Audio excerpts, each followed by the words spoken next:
Shinobi no Itoki begin with Itoki was an ugly, lonely loser who saw a ninja spying on him in the distance and was stalked every day by a mysterious ninja girl called Kusetsu. However, Itoki decided to run away from her and began parkouring around town, and when Truck-kun came to claim his next isekai victim, Itoki committed the greatest anime taboo and back-flipped over Truck-kun to escape his wrath. The following morning, Kusetsu was back detailing him, but when he got to his locker, he found a love letter inside. For the rest of the day, he continued thinking about the letter until he met the girl. She introduced herself as Satomi, but as Itoki tried introducing himself, she told him that she had always known him and thought he was the coolest guy for backflipping over a truck. So she asked him to come over because her parents won't be home. Inside her room, Itoki looked around uncomfortably, but Satomi walked in with a drink for the both of them and began taking off her clothes, causing Itoki to freak out. She forced him to lay down, begging him to develop plot with her, but as she drew closer to kiss him, our man fumbled the bag and decided to remain an anime protagonist forever. However, as he began looking around the room, hoping she was merely messing around, he looked under the bed and saw two glowing eyes from a ninja suit staring at him. As he fell back, his face was sliced with a knife and 3 ninjas flew into the room. With Satomi looking to slash his throat, a knife flew into the room, exploding into a smoke bomb, pulling Itoki with her, and as she began kicking off the ninjas, she threw him out the window. Luckily, he fell into a canopy and was rescued by a lady. As the car sped away, Itoki began screaming, but the lady told him to be silent. She was Rihanna and she worked with Itoki's mother at the store. After realizing who they were, Itoki wondered where they were going, so Gojo set a place far away from the city. However, a jeep drove into their way, and as they sped across the road, the jeep spewed dust on their window and laid spikes into their tires, sending them crashing into the walls. As Itoki woke up, Ria pulled him out of the car and told him to return down the road they came from as they continued fighting off the opposing force. Itoki began running away, wondering how the hell he got into this mess. After running all day and night, he realized that he was lost and couldn't find his way back. Suddenly, the lights went out in the streets and the whole city, leaving Itoki wandering in the darkness. But luckily, he was able to get out of the car. A policeman appeared behind him as Itoki tried repeating his story.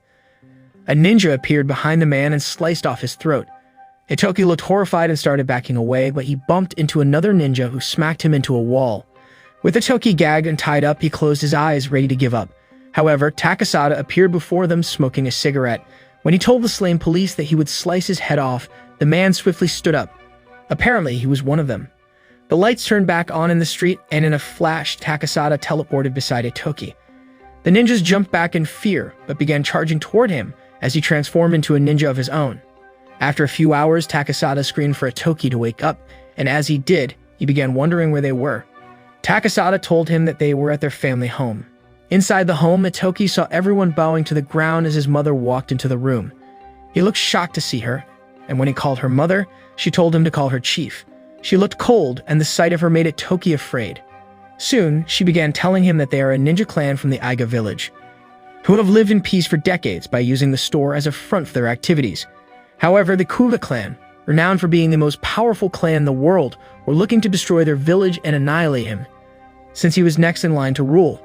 After saying these words, she asked him to become a ninja and to help fight for their village, but Itoki still would not accept, so Takasada began dragging him outside. While outside, Takasada told him that his choices were to either become a ninja or become sushi for the Kuda clan. As Itoki screamed his frustration at both options, his uncle wondered if he would rather be sent off to a faraway country until a new successor was chosen. However, Itoki was afraid of staying away from his mother, so as he began crying, he finally agreed to become the next leader. Meanwhile, in a faraway cabin, Satomi and a strange man realized that Itoki had been taken away to the Iga village, so they decided to wait for their next opportunity to eliminate him. The following morning, as Itoki woke up, he saw Riho waiting outside his room and was relieved knowing he was safe. After a few hours, she showed him a video of a ninja school where they were hoping to send him, but Itoki was surprised that it looked like a regular school.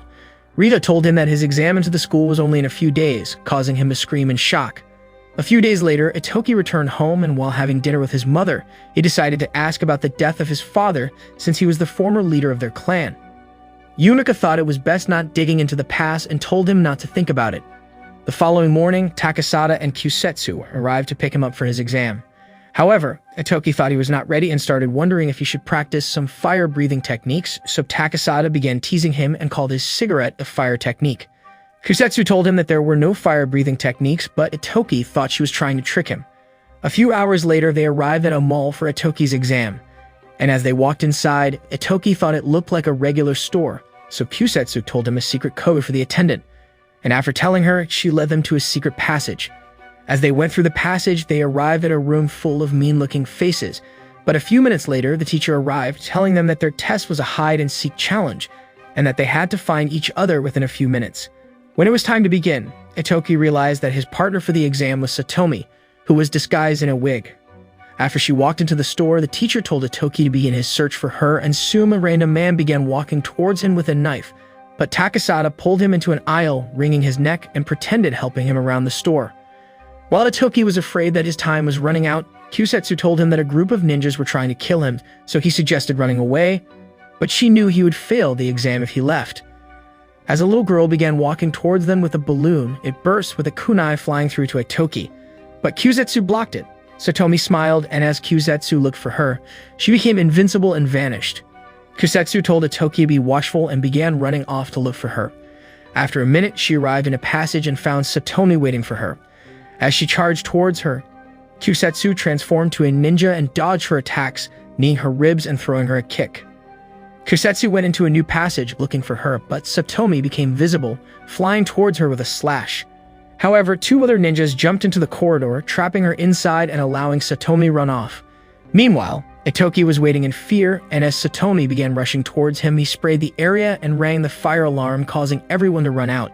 As it began showering, Satomi became visible, but as she drew her knife, she charged towards him but was kicked back by Kusetsu. Immediately, two agents caught her, and as they began taking her away, Itoki thought of touching her and passing the test, but another agent told him that the test was already over. A few hours later, Takasada told Itoki that he failed the exam and would have to hide until the following year. But a moment later, after he received a call, he told Itoki that he's been accepted into the school, leaving him shocked. After a few weeks, Itoki was ready to leave for the school, and as he traveled through the city, he thought he might never return home again. Soon, they arrived at a train station, and Takasada waved him goodbye. A train stopped before them. And as they traveled in it, Itoki noticed the beautiful scenery around them. Arriving at the school, Itoki met a beautiful girl who introduced herself as Ryoko, but after a while, she began leaving with her friends. Itoki began waving goodbye, but Kusetsu kicked him from behind, telling him to walk. After a few minutes in the school, Itoki noticed that Kusetsu had vanished from his side, and as he began calling for her, a young group of students bumped into him. They were about knocking out his tooth when a girl hurried to him, pretending to know him and pulled him away from the boys. She thought he was a new student and advised him to avoid the boys like a plague. She introduced herself as Carrie and asked to be his friend as they shook hands. And after a few more minutes, Carrie met Itoki in class, so he decided to introduce her to Kusetsu. As they tried getting their meal tickets, Harry moved Itoki's hand to a ninja meal, which turned out to be a little piece of food. Itoki looked across the dining hall and saw the boys he had earlier met, so Carrie told him that they were from the Kuva clan, the same clan that were trying to kill him. Suddenly, one of the boys stood up from the table, wondering if Itoki came to fight. His name was Kimura, and as he continued screaming at them, Carrie immediately hurried away. However, another boy told him to be silent. He was Suzaku, and he was the only son of the most powerful member of the Kuva clan. He said that Itoki's family murdered their leader, so he was looking to get his revenge on him. That evening, Itoki, Kusetsu, and Carrie arrived at their dormitory, and as they walked inside, Carrie advised Itoki to avoid Suzaku as much as he could. That night in his room, Kusetsu came in to tell him that she would always protect him from everyone, even if it made him uncomfortable. By the following day, an instructor told the students that they would be learning how to use ninja suits and cores, but Itoki had never heard those before, so he watched Kusetsu activate her suit before activating his own. When the teacher told them to travel across the island for their prize, the students swiftly ran off, jumping down the mountain. However, Itoki discovered that he could not move in the suit, but Kusetsu decided to ignore him and began running off. Luckily, Ryoko found him and started moving her hands around his bone until he could move again. She told him that his suit was too tight, and as she pushed him off, he began running, but after a moment, he fell to the ground. Meanwhile, Kusetsu and Suzaku were climbing to a rooftop, but Suzaku suddenly flew towards her and hit her with a kick. But as she blocked, she began falling but luckily caught the wall again. As soon as Suzaku claimed his prize, Kusetsu also claimed her own. Hitoki and Ryoko were running across a bridge when they saw Suzaku running towards Hitoki to attack him. As he jumped flying towards him with a blow, Kusetsu punched him away, but he began running again. After running across the bridge, Itoki found a broken core and decided to find who it was, but realized that it was Carrie, who was already beaten up and her prize stolen from her. So Itoki decided to help her get it back. As a group of bullies cornered another student, Itoki approached them, demanding for Carrie's prize. When he realized that they were never going to return it, he rushed towards the leader, but he flipped over him, causing Itoki to bump into the wall. The leader knocked Itoki around and nearly destroyed his core, but he swiftly rolled away. Itoki rushed towards him again, and as he grabbed him, the boy pulled his hair and threw him away. He stepped on Itoki's head, ready to squash it, but their master appeared before them and told them to continue their task. Before long, Itoki returned the prize to Carrie as he was able to steal it back before getting thrown away, and as he helped her to the bridge, they found Ryoko returning. Itoki asked her to help Carrie return and soon hurried to finish his task. However, by the time he arrived, he found the master eating what was left of the prizes. The next day, as Itoki went to get his meal card, a group of bullies threatened to beat him up, but Kusetsu decided to stay by his side for support. As they tried eating, Carrie and Ryoko joined them at the table. A week later in class, the teacher told the students about a test they had to take improving their abilities as a ninja, but Itoki didn't know what she was talking about. So after the class, he asked Ryoko to teach him how to use weapons, as he thought he would have to defend himself in battle. However, Carrie walked in on and told him that the test was to sneak into her office and steal the answers from her vault. That afternoon, while Ryoko was showing Itoki a ninja device, she began telling him about her dream to continue as a ninja forever, but her father wanted her to become a dutiful wife after leaving the school. This made her sad, and she thought about never returning home again. In Itoki's room, later at night, he wondered why he was chosen to be the next leader of his clan, as he thought he didn't deserve to be in the position. So Kusetsu told him that the clan was only concerned about passing on leadership to whoever was next, and it didn't matter if the leader couldn't change his own diaper.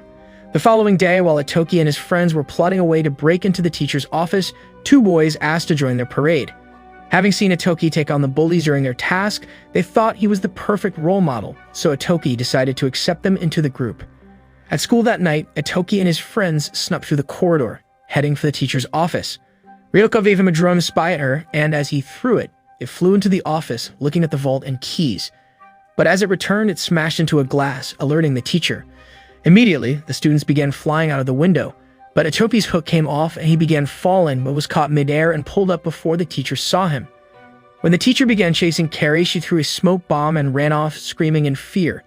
Inside the office, Itoki and Ryoko discovered that the key to the safe had vanished. And before long, a group of bullies began beating up Itoki's friend, so Kusetsu hurried to save him.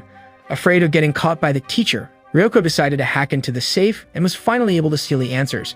However, the following day in class, as they prepared to take the test, they discovered that the answers were totally false, and they were basically screwed. After the test, Himura and his gang laughed at them, because they had switched the answers in the vault before they arrived. The next day, Itoki and his friends began cleaning the school as a punishment for failing the test, but Kusetsu suddenly pulled him aside and told him that there was a mole among them who was working with Suzaku and his friends and had switched the answers in the vault to screw them up. At these words, Itoki began staring at everyone's faces in shock. The following day in class, the teacher told them about their exam in the coming weeks, which were often extreme activities that could lead to their deaths. Itoki realized what her words meant, and immediately became afraid. So after the class, he wondered if he could skip the exam, since more than half the students were trying to eliminate him. But Ryoko told him that he would get kicked out of the school for being a disgusting weakling. While walking through the corridor, Itoki and Kusetsu came across Suzaku, who promised to kill him in the exam, but they merely stared at him as he walked away. In the dormitory that night, when his friends decided to create a plan for their exam, Itoki told them that he was going to bed. With a spy in their midst, all their plans would basically go up in smoke. However, as Itoki and Kusetsu began to leave, Carrie hurried to him and gave him a special mask that would change his face whenever he wanted. She thought he would need it in the exam and forced it into his hand even after he declined it. When Itoki and Kusetsu came into his room, she told him that she would annihilate Suzaku during the exam. But Itoki was worried that it would be too dangerous for her. However, when she looked determined to carry out her duty, reminding him that she was his protector, he swiftly left the room. That night, while walking through the street, Itoki came across the master and was invited for tea. As they drank on a rooftop, the master began telling him about his father. He had met him several years ago and thought Itoki was just like him. However, Itoki was in no mood for a conversation, so he thanked him for the tea and left. The following day, while Itoki was looking for Kusetsu, she jumped out of the tree before him and told him to steal the core from her suit. As he lunged at her, she dodged him, but he lunged again and got smacked to the ground. Fusetsu thought he had no skill and dared him to steal the core from her, since he was too much of a bandit to take it. So he started running away as Kusetsu had instructed him to do. After their practice, Kusetsu showed Itoki a map explaining their plans for the exam and drawing a circle around it.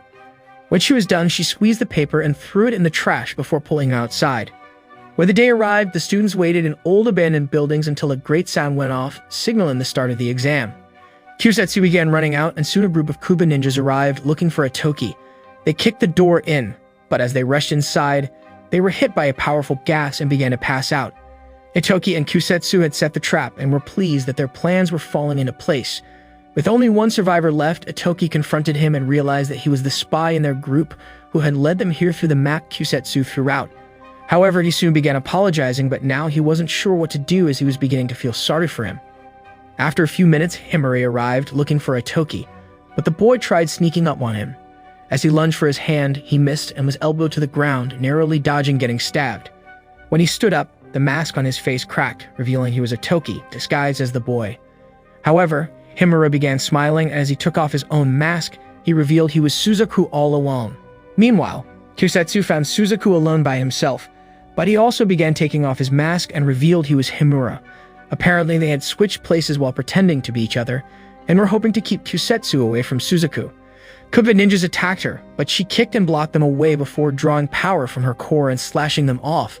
Himura realized that they couldn't beat her, so he detonated a bomb, blowing up everyone. At the same time Itoki was running from Suzaku, he was kicked to the floor and flung backwards. As Itoki threw a kunai at him, he caught it and nailed him in the leg, wounding him. He pulled him up and punched his face, but he began running again. So Suzaku ran after him, hungry for revenge, and narrowly missed stabbing him as Itoki fell through the trees and continued running. Before long, he was kicked to the ground and a kunai was thrown in his back before the deranged youth drew his knife and flew to stab him. But he missed as Itoki rolled away, determined to leave. He thought his death would awaken more desire for revenge and soon began running again. However, the nutcase was certain that killing Itoki would bring him some weird peace, and his blood would make for some good stew, so he ran after him. Itoki was breathless as he ran, afraid and drained, but as Suzaku jumped on him, he created smoke and vanished. Drums began flying towards him, but he blocked them all. However, Itoki took advantage of his distraction and swiftly slashed his core. With his suit having lost its power, Suzaku realized that it was too late for him to fight back. But Itoki had no thought of killing him, and as a blaring sound went off announcing the end of the exam, Itoki passed out on the ground. Several days later, he woke up in a hospital with his friends all staring at him, happy to see him alive. But Kusetsu immediately passed out from exhaustion, having waited at his bed all day and night. A few weeks later, they visited Itoki's family home for the holiday, and Itoki showed Ryoko and Carrie to a room where they could stay. However, as soon as he left, Carrie began snooping around the house looking to find their secret weapons before summoning a little bird. A moment later, the bird arrived in Suzaku's home, revealing a secret message from Carrie about Itoki's home. Meanwhile, Itoki and his family arrived in a hospital to see Raya's husband, who had been unconscious for several years after an accident. He had worked for Itoki's mother as a ninja in their clan, and she felt responsible for his current state. That evening, Itoki and his mother cleared a grave site. This was where his father was buried, and they came here every year in honor of his memory. And although Itoki could hardly remember him, he thought that he must have been a good man since everyone spoke so kindly of him. Soon Itoki's mother began telling him about his father, who was murdered while trying to protect the village from invaders. She thought that the Kuva clan were responsible and hoped that Itoki would not be killed like his father. The following day, Itoki and his friends arrived at the store to buy items for the family home. However, he soon discovered that everyone was a ninja for the clan. Later that day, as they arrived at the river, hoping to catch some fish, Itoki saw the girls in stunning outfits and began stuttering at the sight of them. Kusetsu walked into the water, and as she spotted a fish, she threw it right into Itoki's bucket. And in a few minutes, they all began fishing. While fishing, Carrie began telling Itoki about her clan, and that they were considered irrelevant by other clans since there were only a few of them left and without a village of their own. When Itoki noticed that she was beginning to look sad, he encouraged her to feel happy about herself. After all, he wasn't half the ninja she was. Soon, they all arrived at the family home with their buckets filled up, and as they moved around with food preparing for a feast, Takasada appeared behind Itoki. He had been away for some time and was happy to return home again, and since it was Itoki's first time at the feast, he decided to tell him how it started. After his father died, his mother had made the hard decision of becoming the clan's new leader. Her decision saved the village from breaking apart, and now everyone loved her and would die for her in battle. He hoped Itoki would learn from her and make babies with Kusetsu. That evening, as they enjoyed the feast, Takasada began singing, having drunk too much, so Kusetsu smacked his head, putting him straight to sleep. Itoki and Yumika began to leave the room for a conversation elsewhere, so Carrie decided to eavesdrop on them. However, a man stopped her and began talking about Itoki, and that he thought she was the greatest saint in the world after Pope Francis, and somehow, his words made her repent from her sins. Inside the room, Yumika began telling Itoki all their secrets and why they were the most powerful ninja clan in the world. She wondered if he was ready to become the greatest ninja of them all, so he told her that he was. A week later, Gojo hurried to tell Itoki and his friends that the academy was closed down as a lot of students were mysteriously vanishing. Later that day, they were informed about a ninja committee meeting, which only happened once in several decades to decide the future of every clan. And by the following day, Yumika began to leave for the meeting, promising to return as soon as it was over. At the meeting, Yumika, Takasada, and Gojo met the leaders of other clans, and as Hayato, a police of the committee, began, they soon discovered that a few clan leaders were missing from the meeting. They were clans who supported Yumika and her village, and as she began wondering what happened to them, she thought the Kuga clan were responsible for their disappearance. Hayato said that the Kuga clan were looking to start a war by annihilating every ninja clan in the world and stealing their resources for themselves. And since the committee meetings were meant to arrest leaders causing chaos, he decided to arrest the clan's leader himself. The other clans stood in support of his arrest, but a man suddenly walked into the room, introducing himself as Genji, another police of the committee, and began accusing Yumika of eliminating the slain Kuga leader. He showed a video of the murder and concluded that a member of her clan committed the atrocity, immediately demanding for her arrest, but Takasada stood in his way, ready to slay him in that instant. However, Yumika stopped him and began to follow them. That evening, after Itoki was informed about her arrest, he thought he was better off taking her place, and by the following day, with the villagers all gathered together, Itoki declared himself as their new leader. However, the next day, while they were waiting for news on Yumika, Takasada showed up at the door and summoned Itoki and Kusetsu for a private meeting. Agato had been killed, and Genji, who arrested Yumika at the meeting and worked for the Kuba clan, was threatening to annihilate her, as the Kuba clan were determined to discover their secrets. At a meeting later that day, the villagers suggested rescuing Yumika before she was executed, but others were afraid of riling the committee. Takasada thought the committee was **** for taking sides with the Kuba clan and offered to slay them all in their sleep, but the others were afraid of starting a war. They all began staring at Itoki, waiting to hear his decision. However, when he continued staring like a lost, confused boy trapped in the woods, Kusetsu flew at him with a knife. Having seen enough of his stupidity, she thought that annihilating him would be better for everyone. After all, he was good for nothing. Since Yumika had adopted her when she was a little girl and raised her like her own daughter, she had become her only family. Kusetsu was determined to save her from those fuckers and was looking to make the decision herself if Itoki was too soft for it. However, Itoki decided to man up, and as she released him, he began coughing and soon agreed to rescue Yumika. It was a decision that would cast them into a war with the committee. Meanwhile, in the Kuba clan base, Suzaku arrived into the office of the Kuba leader, having been informed by Carrie on the plans to rescue Yumika from her cell. He thought that this was their perfect opportunity to annihilate everyone in the village, as Kusetsu and Takasada were both away for the rescue, and swiftly declared his desire to lead the raid. In Itoki's home, Carrie told him about news in the city on a terrorist attack that was making everyone run home, but they had no idea what it meant. Right then, Gojo hurried in, telling them that the Kuda clan were coming to eliminate everyone in the village, and that the news around the city was a mere diversion from the nearing attack. So a moment later, Ria opened a secret door in the room that would momentarily keep them safe, and with Kusetsu gone, Itoki looked to be in the soup. Meanwhile, Kusetsu and Takasada arrived at the prison to rescue Yumika, and after pretending to lose their way, Kusetsu swiftly put the security to sleep. Immediately, they switched into their ninja suits and ran through the prison before Kusetsu kicked down the window. She threw a smoke bomb as the prison guards charged at them, and the both of them blew past the security, blocking their attacks and knocking them to the ground. Soon they arrive at Yumika's cell, and after telling her that Itoki ordered for her rescue, Kusetsu kicked down the door. However, just as they hurried outside, they came across the scumbag and a new set of security. Takasada told Kusetsu to rescue Yumika, so she caused a smoke bomb and vanished with the distraction as Takasada impaled the men before they could run after them. Meanwhile, in Itoki's village, a Nika ninja tried stabbing a robot, but another came flying at him as he narrowly dodged and watched it jump out of sight. As another fighter faced off with two bots, one jumped behind him and impaled his knee, but he stabbed it. Another flew at him with a kunai, but it stopped and began jumping back into the darkness before it soon killed the last one. In Itoki's home, they discovered that the Kuva clan were fighting the Iga ninjas with robots. The enemies were endless, and Ria thought it was only a matter of time before the robots Itoki suggested withdrawing everyone into the family home. But Ria thought that would be shooting themselves in the foot. As they began wondering why the robots weren't attacking with all their forces, Carrie asked to see one of the robots. A moment later, Soon laid a robot on the floor before them, and Ryoko began unscrewing it. When she was done, she discovered that the bots were running on low battery and could only function for half an hour. Itoki realized that blowing up the *** King Chargers was the only way to win the battle. As soon as Ria picked up the location for the Chargers, he decided to take the risk of destroying them. Ryoko decided to follow him since her father created the robots. Carrie, however, told them that she wasn't going with them since she had to play spy for Suzaku. Meanwhile, at the prison, Takasada had slain all the security and was looking to slay Genji. But another team of the committee arrived, led by a new official, Shiani. She had worked with Hayato before his murder and discovered that Genji slayed him.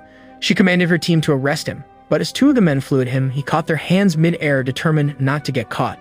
However, Takasada grabbed him from behind and put his ass to sleep before walking away. At the same time, Kusetsu and Yumika arrived on a mountain and discovered that the village was under attack by the Kuva clan. When Kusetsu thought that they were better off staying away, Yumika told her that she wished to fight for the village. Meanwhile, inside the village, Itoki and Ryoko found the Chargers, and Itoki suggested blowing them up in that instant. With the majority of the Kuva forces away at the moment, he thought that this was their only chance at destroying these sons of the ******, so Ryoko gave him the bombs she made that were sure to blow everything up to smithereens. They thought about putting the bombs on the Chargers, but now wonder how they would get close enough before getting spotted, so Ryoko decided to show him a bomb that would shut down the robots for a few seconds. When they were ready, Itoki rushed out of the bush towards the machines, and Ryoko threw up the bomb, causing the bots to freeze in that instant. Before long, Itoki was kicked back by Suzaku, who was looking to destroy him like in the exam. Immediately, Itoki threw a disc into the air, and Ryoko took Suzaku down as he began running again, looking to put the bomb on the charger.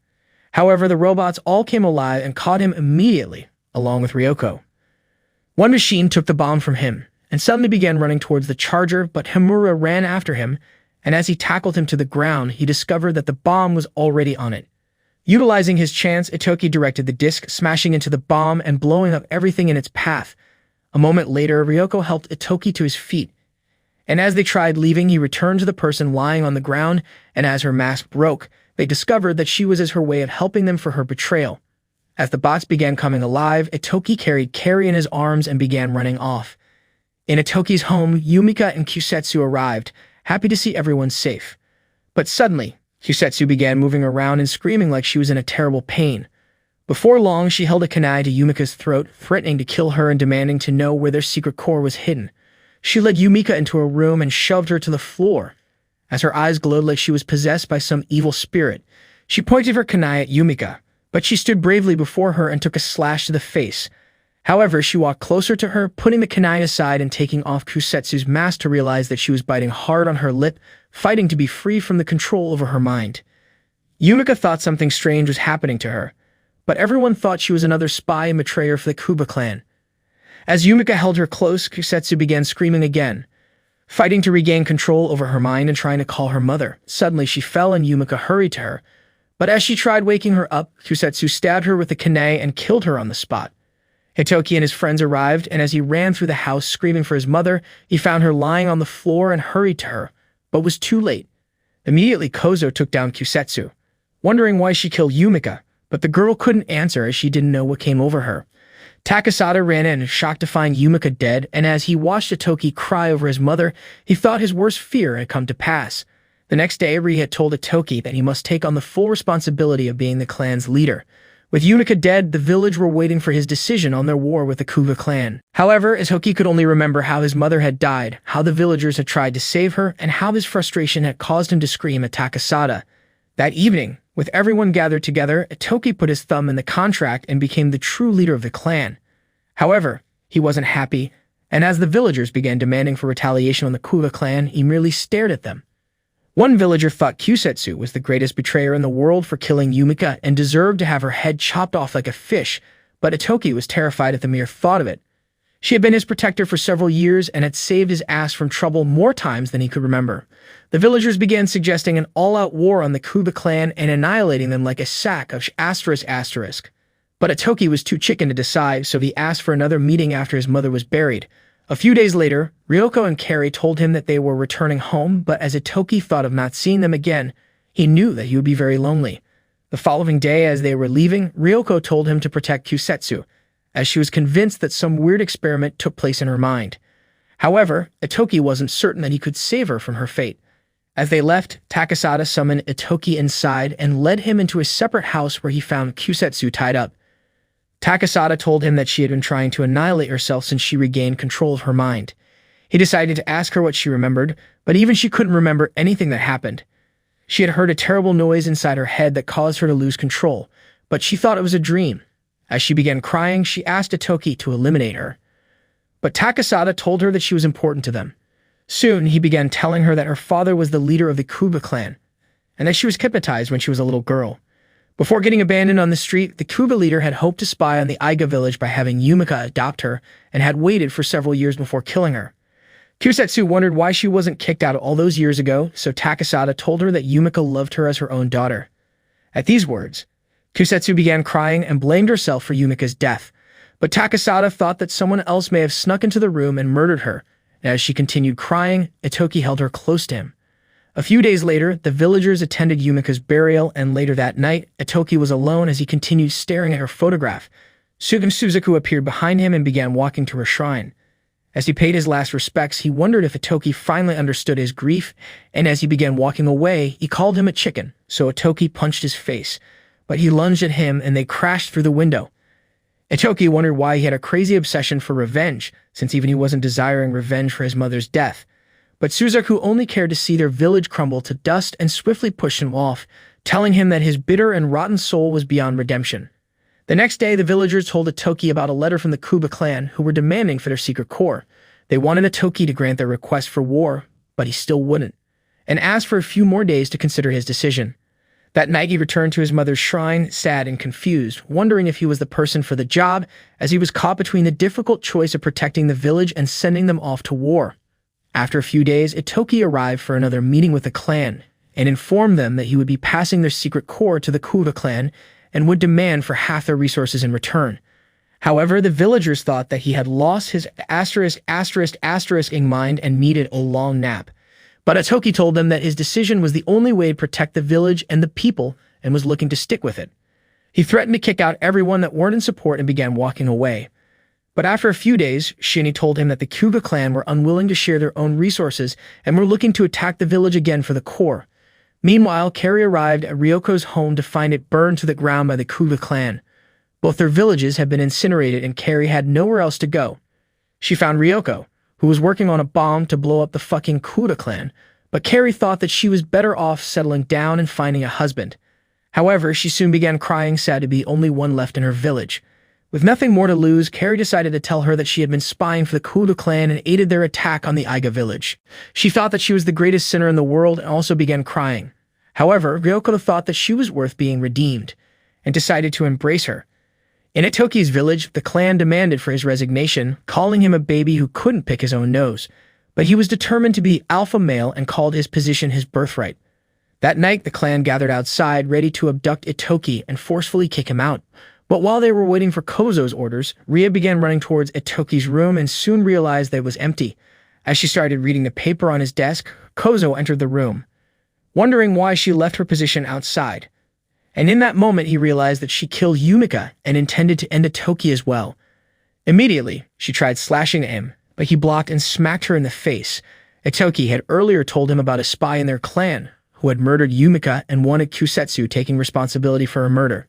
So in an attempt to discover the spy, he had decided to play the role of a rogue king. Kozo began wondering why Ri had decided to betray her own village, so she told him that the Kuba leader had promised to awaken her husband with a great sorcery and immediately ended herself. At the same time, Itoki, Kusetsu, and Takasada began walking to the Kuga base. Since the Kuga clan were heading to destroy their own village, they hoped to destroy theirs in return. However, Itoki wanted to be the sacrificial lamb and asked Takasada and Kusetsu to return to the village, but they wouldn't listen to him. They thought that they would also make some fine mutton and were determined to support him. Inside the Kuga base, a receptionist pressed a buzzer as they walked in, alerting the security, but Itoki merely asked to speak with the Kuga leader. Soon, they were surrounded by robots and Kusetsu flew into the air, kicking the machines, and Itoki slashed them.